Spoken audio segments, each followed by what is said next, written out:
Payment terms are a very important part of business, especially here in Japan. Hello, my name is Greg Story. I'm the president of Dale Carnegie Training here in Japan. I'm also the best-selling author of Japan Sales Mastery. Well, getting paid, very, very key in business. Now, Japan, relatively speaking, is a pretty good country for getting paid. Bad debts tend not to be so common here. Of course, yes, there are criminals everywhere. There are bad people in business everywhere. Some people will try and rip you off. True, that happens. But broadly speaking, Japan is fairly honest, I would say.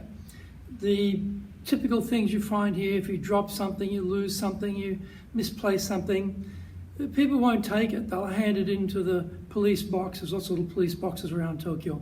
Or they'll leave it on an edge or something like that for you, and you can come back and you find it. It's happened to me. I've lost things, wallets and whatever, come back, the police have got it, or it's not far from where I dropped it, it's still there. So it has a certain general level of honesty in the country, which is very refreshing compared to most other countries. So first of all, I had a general level of honesty. Not perfect honesty, but a general level of honesty, which is pretty high. Then when it comes to business, you do get paid. It's rare that you will provide a service or a product and not get paid. You will generally get paid. I mean, we've been doing this business now for 10 years, since I took over the business here in Japan, and we've never had a problem of never being paid. Always get paid. Now, the issue is basically in Japan then, not so much a matter of getting paid or not getting paid, it's a matter of when do you get paid. Now, for inverse relationships are quite interesting. The bigger the multinational company, okay, the bigger the multinational company, the longer the payment terms are. Now, that seems crazy, doesn't it?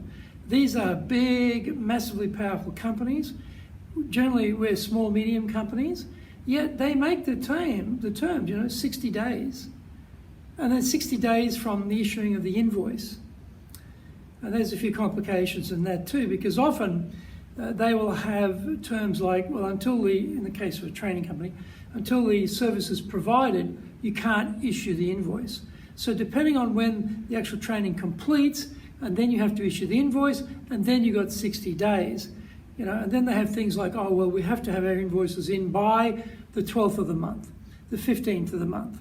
So again, you have these tricky things around when invoices need to be actually lodged, and then from that period on, it's so many days of payment. If the bigger firms, and I'm saying multinationals here, Japanese big companies tend not to be like that, but multinationals are dreadful, really dreadful, and basically they're squeezing the little guys for their own benefit. And if you're dealing with a multinational in Japan, and they have these 60-day payment terms from receipt of the goods or services and by a certain cut-off point when the invoice must be received, then, not much you can do about it. It's not deal with them, or you put up with it. And because you want the business, you put up with it, and they know that.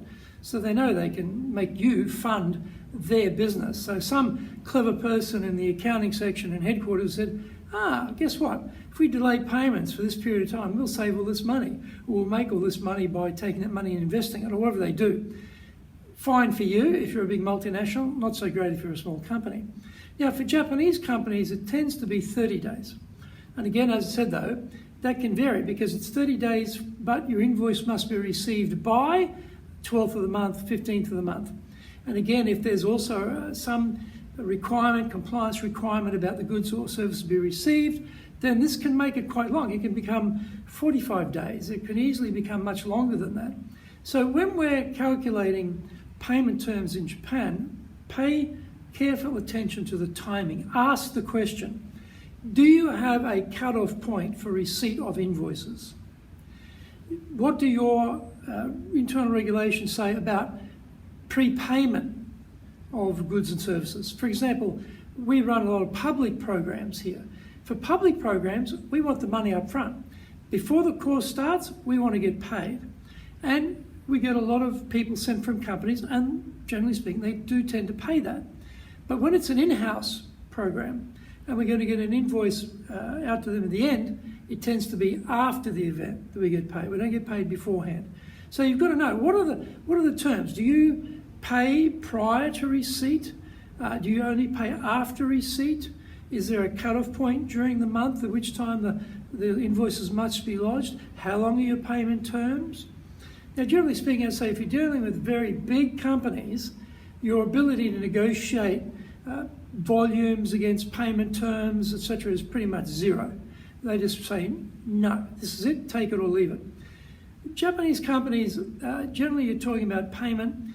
It's going to be, yes, it could be split payments. It could be some flexibility there. For example, if a company has a requirement that, look, we want to have the money fall into 2 different quarters in terms of payments, so 2 different payments because of some internal accounting requirement, or spread across 2 financial years or whatever, then they will ask you, they say, well, can we split the payments?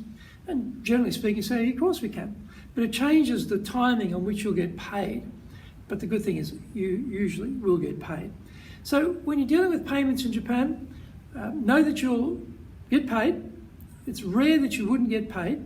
But if you do not get paid, then that's a case you want to really be careful about who you've dealt with, and make that information public. Don't hesitate. Make that information public. The second thing is, if you are looking at the payment terms, check cut-off date during the month, check how many days to payment. Are there any conditions to the payment? So we look forward to getting paid by all our clients. Thank you very much. And we know that you also will look forward to getting paid in Japan, because you will get paid. But just check the fine print a little bit on when that will happen, because when you're doing cash flow management in small, medium-sized companies, you've got to know when the money is going to come in. I hope that helps. Looking forward to doing the next episode of Doing Business in Japan.